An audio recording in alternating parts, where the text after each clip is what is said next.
The ball rolls unevenly over the cracked pavement, bouncing off the worn-out shoes of a boy with fire in his eyes. A gust of Atlantic wind sweeps across the narrow streets of Funchal, Madeira, ruffling his tattered shirt. The boy doesn't notice. His world is the ball, the rhythm of his feet, the silent promise he's made to himself. One day, the world will know his name. One day, he will leave this island, not because he wants to escape, but because he must chase something greater. Cristiano was born into a home where love was abundant, but money was scarce. He remembered nights when dinner was just a piece of bread and a glass of milk, yet his mother still smiled as if they had a feast. His father, Jose, worked as a kit man at a local football club, his hands rough from labor, his heart heavy with dreams he never had the chance to chase.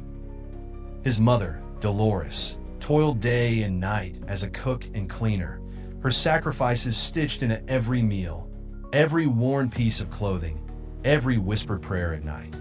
They had little, but what they had, they poured into their youngest son's dream. Cristiano, come inside. It's late, his mother would call from the doorway.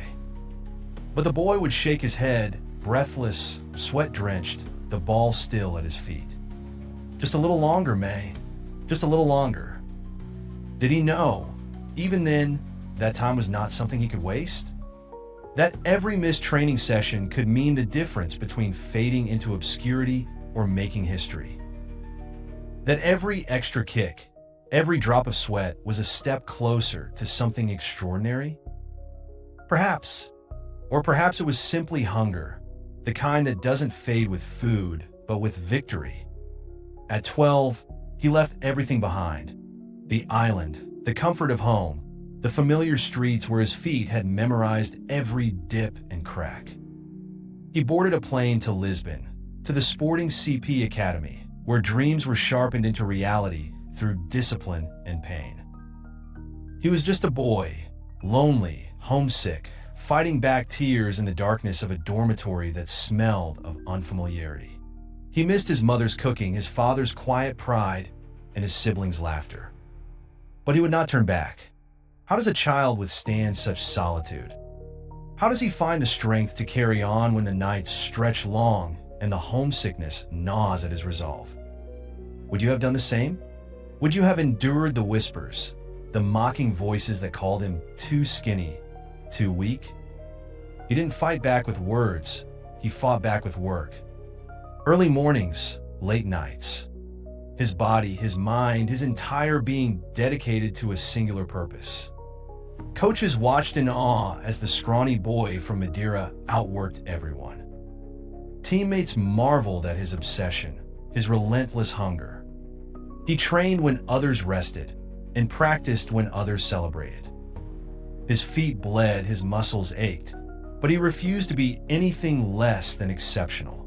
Then came the moment that changed everything. A friendly match against Manchester United. A performance so dazzling that even the legendary Sir Alex Ferguson took notice.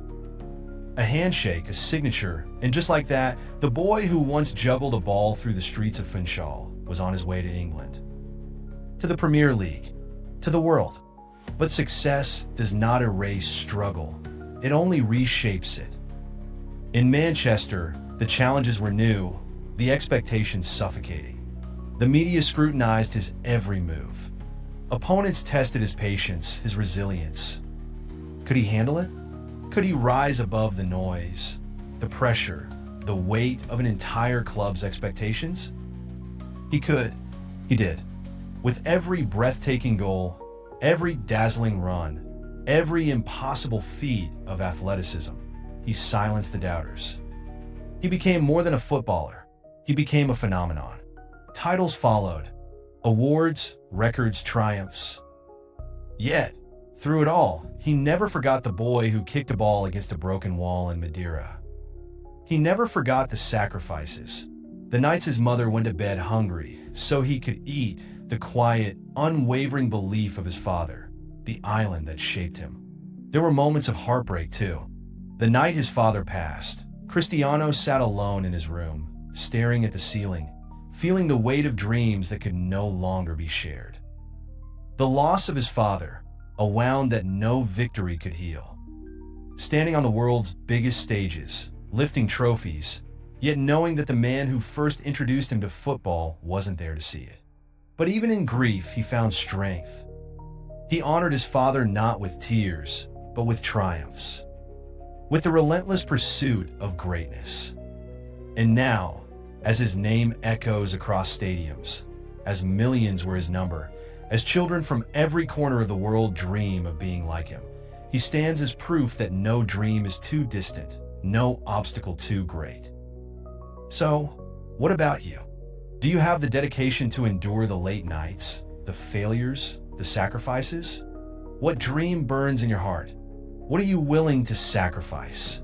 Because if a boy from a small island can rise to become one of the greatest, then perhaps, just perhaps, so can you. The ball rolls forward. The dream continues. And somewhere, on a street in Madeira, another child kicks a ball, looking up at the sky, daring to believe that anything is possible.